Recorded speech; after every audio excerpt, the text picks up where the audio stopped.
Praise lord. దేవుని నామాన్ని మహిమ కలుగును గాక. మరొకసారి అలా కలుసుకునే భాగ్యాన్ని దేవుడు మనకు అందించినందుకు దేవుడికి వందనాలు చెల్లిస్తూ వాక్య భాగాలకు వెళ్దాం. ఈ దినం మనం దేన్ని ధ్యానించుకోబోతున్నామంటే, అనేక మంది తల్లిదండ్రులు కావచ్చు, స్నేహితులు కావచ్చు, మనకి అనేకమైన విషయాలు నేర్పిస్తూ ఉంటారు. అవి మంచివి కావచ్చు, చెడ్డవి కావచ్చు, మన జీవితానికి ఉపయోగపడేవి కావచ్చు, మనకు అనవసరమైనవి కావచ్చు, అనేకమైనవి మనకు నేర్పిస్తూ ఉంటారు. తల్లిదండ్రులు అయితే చిన్నప్పటి నుంచి కూడా మాట్లాడడం కావచ్చు, తినడం, నడవడం, ఇవన్నీ కూడా మనకు నేర్పిస్తుంటారు. కానీ బైబిల్ గ్రంథంలో దేవుడు కూడా కొన్ని విషయాలు మనకు నేర్పించారండి. ఆ విషయాలు మనకు బహుశా ఇంకెవరు కూడా మనకు నేర్పించలేకపోవచ్చు. అటువంటి విషయాలన్నీ కూడా దేవుడు మనకు నేర్పించి ఉన్నాడు. అలాంటి విషయాలు మనం ఈ దినమందు 3 లేదా 4 విషయాలు మనం ఈ దినమందు బైబిల్ నుంచి తెలుసుకుందాం. మొట్టమొదటిగా కీర్తన గ్రంథంలో మనం చదివినట్లయితే దావీదు భక్తుడు మనకి ఏం చెప్తాడంటే, దావీదు భక్తుడు గొప్ప రాజు.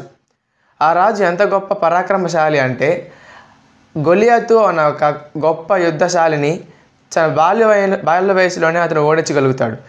అతనికి అంత గొప్ప పోరాట పటిమ ఎలా వచ్చింది అనే విషయం గురించి ధ్యానిస్తున్నప్పుడు కీర్తన గ్రంథంలో అతను ఒక మాట చెప్తాడు. ఆ మాట ఏంటంటే, దావీదు రాసిన కీర్తనలు 144వ అధ్యాయం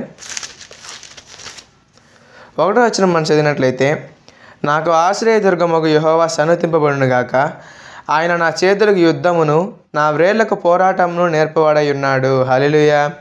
దావీదు భక్తుడు ఏం చెప్తున్నాడంటే, ఆయనకి యుద్ధం నేర్పింది, పోరాటం నేర్పింది దేవుడే అని దావీదు భక్తుడు చెప్తున్నారు. కానీ మనకు ఇప్పుడు యుద్ధాలు లేవు, మనకు యుద్ధం చేసే అంత ఇది కూడా మనకు లేదు. కానీ మనకు దేవుడు నేర్పిస్తున్న పోరాటం ఏంటంటే, ఈ లోక శక్తులతో కాదు, అంధకార శక్తులతో ఎలా పోరాటం చేయాలో కూడా దేవుడే మనకు నేర్పిస్తున్నాడు.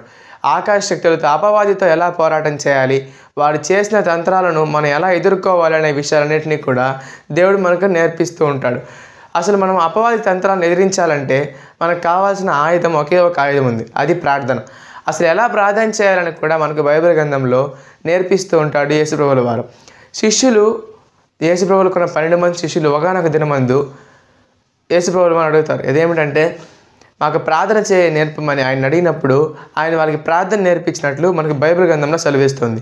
లూకా సువార్త 11వ అధ్యాయం 1వ వచనంలో మనం చదివినట్లయితే, ఎలాగైతే దావీదు భక్తుడికి పోరాట పటిమను నేర్పాడో మనకు నేర్పిస్తున్న పోరాట పటిమ ఏమిటంటే, ఈ ఆకాశ శక్తులతో ఎలా పోరాడాలనేది ఆ ప్రార్థన ద్వారా దేవుడు మనకు నేర్పిస్తున్నాడు. అలాగే యెషయా గ్రంథంలో ఒక మాట ఉంటుంది, అదేమిటంటే మనకు క్రమమును నేర్పు దేవుడు ఆయనే అంట. ఎలాంటి క్రమం అంటే, మనం ఎలా ఈ లోకంలో నడుచుకోవాలి, చేస్తున్న పనిలో ఎటువంటి క్రమమును మనం పాటించాలని. కొంతమంది కొన్ని పనులు చేస్తూ ఉంటారు, అస్తవ్యస్తంగా ఉంటుంటుంది, కానీ పని అయితే కంప్లీట్ అవుతుంది, కానీ అదొక సరైన క్రమంలో ఉండదు. కానీ దేవుడు మనకు క్రమం నేర్పిస్తున్నాడు. ఆ క్రమం ఎటువంటిది అని మనం బైబిల్ గ్రంథం నుంచి చదువుకుందాం. యెషయా గ్రంథం 28వ అధ్యాయం 26వ వచనం మనం చదివినట్లయితే, వాని దేవుడే వానికి తగిన క్రమము వానికి నేర్పి ఉన్నాడు, ఆయన వానికి ఆ పని బోధించుచున్నాడు. హల్లెలూయా. ఇక్కడ దేవుడు ఏం చెప్తున్నాడంటే, మనకు తగిన క్రమమును నేర్పించు దేవుడు. అది ఎటువంటి విషయాలైనా కావచ్చు, మనం చేస్తున్న పనిలో కావచ్చు, మనం చదువుతున్న చదువులో కావచ్చు, ఎటువంటి క్రమంలో మనం వెళ్తే మనం సక్సెస్ అవ్వగలం, ఎటువంటి క్రమంలో మనం పాటిస్తే మనం దేవుని నామాన్ని మహింకరంగా గొప్పగా తయారు చేయబడగలమో అది కూడా దేవుడు మనకు నేర్పిస్తున్నాడండి. మొట్టమొదటిగా మనకు ఎలా పోరాటం చేయాలో నేర్పాడు, ఎలా ప్రార్థించాలో మనకు నేర్పాడు. మూడవదిగా ఏమిటంటే, మనం ఎటువంటి క్రమంలో నడిపించబడాలి, మనకు క్రమం అంటే ఏందో దేవుడు మనకు నేర్పి ఉన్నాడు. ఆఖరిగా మనకు దేవుడు ఒకటి నేర్పిస్తున్నాడు, ఏమిటంటే ఈ పాపపు లోకంలో అనేక మంది దుష్టులు, దుర్మార్గులు పడి ఉన్న ఈ లోకంలో మనం ఎలా బ్రతకాలి, వాళ్ళని మనం ఎలా ఎదుర్కోవాలి, వాళ్ళతో ఎలా నడుచుకోవాలనే దానికి కూడా చెయ్యి పట్టి దేవుడు మనకు నేర్పిస్తారని, మనకు ఎలా నడవాలో దేవుడు మనకు నేర్పిస్తారని మనకి బైబిల్ గ్రంథం సెలవిస్తుంది. బైబిల్ గ్రంథంలో హోషేయ అనే ఒక భక్తుడు ఉంటాడండి. ఈ హోషేయ భక్తుడికి దేవుడు దర్శనంలో ఏం చెప్తాడంటే, ఎఫ్రాయిమును పట్టుకుని నడక నేర్పిన వాడిని నేనే అని చెప్తూ ఉంటాడు. దేవుడు మనకు కూడా ఎఫ్రాయిం అనే ప్లేస్లో మన పేరు మనం పెట్టుకోగలిగినట్లయితే మనకు నడక నేర్పగలిగిన దేవుడు యేసుప్రభుల వారు మాత్రమే. ఈ లోకంలో ఎలా నడవాలో మనకు తెలియదు, ఎందుకంటే మనుషులతో ఎలా నడుచుకోవాలో మనకు తెలియదు. మనుషులు ఒక్కొక్కసారి ఒక్కోలాగా ఉంటూ ఉంటారు, వాళ్ళ మనసులో ఒకటి ఉంటుంది, వాళ్ళ పెదాల్లో ఒక మాట మనకు కనిపిస్తూ ఉంటుంది.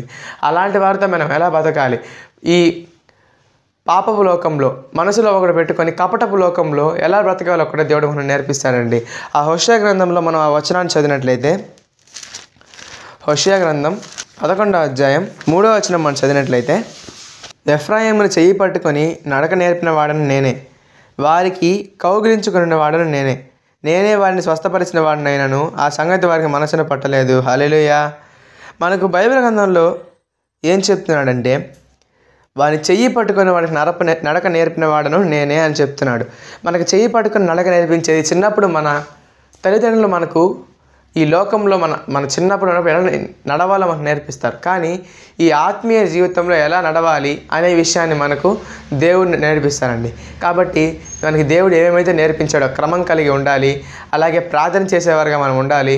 మూడో విషయంగా మనం తెలుసుకున్నట్లయితే పోరాట పటిమ, అపవాది శక్తులతో ఎలా పోరాడాలని దేవుడు మనకు నేర్పించాడు. అలాగే మనం ప్రార్థన చేస్తూ ఆ అపవాది శక్తులతో మనం పోరాడాలి. నాలుగవదిగా ఏమిటంటే ఎవరితో ఎలా నడుచుకోవాలో కూడా దేవుడు మనకు నేర్పించాడు. కాబట్టి ఇటువంటి విషయాలు మనకి ఎవరైనా నేర్పించగలరా అండి? ఈ ప్రపంచంలో ఏ ఒక్కరు కూడా ఇటువంటి విషయాలన్నింటినీ మనం నేర్పించలేరు. కాబట్టి దేవుడు నేర్పించిన వాటిని అనుసరిద్దాం, దేవునికి అనుకూలంగా మనం జీవిద్దాం. ఈ వాక్యాన్ని దేవుడు దీవించి ఆశీర్వదించును గాక. ఆమేన్.